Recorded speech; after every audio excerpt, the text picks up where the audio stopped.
Mu gihe Putin yavugaga ko Uburusiya hari bwo burimo kwinjira neza mu ntambara, yanavuze ko kugeza ubu imishyikirano hagati y'impande zombi ishoboka.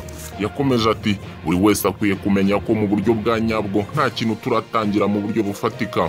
Ku rundi ruhande ntabwo duhakana ibiganiro bigamije amahoro, ariko abo batabishaka bakwiye kumenya ko uko bitinda kurushaho niko kuganira natwe bizabagora. Putin yavuze ko ibihano byashyizweho n'uburengerazuba birimo guteza ingorane igihugu cye, ariko ko atari zo ababitangije bashakaga. Kuva kuwa 24 Gashyantare, Uburusiya bukomeje kwigarurira ibice byinshi bya Ukraine. Ahaheruka ni muri Luhansk, ndetse ubu urugamba rukaba rukomeje muri Donetsk. Ni ibice Uburusiya buvuga ko bushaka kubohora, ndetse bwamaze kwemeza ko ari repubulika ebyiri zigenga.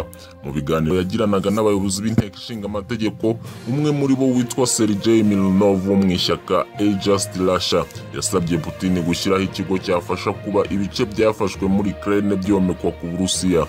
Ni igitekerezo Putin yamwijeje ko bazaganiraho. Amakuru mashya TV. Kanda handitse subscribe niba utarabikora, uraduteye inkunga yo kujya tukugezaho amakuru mashya buri gihe.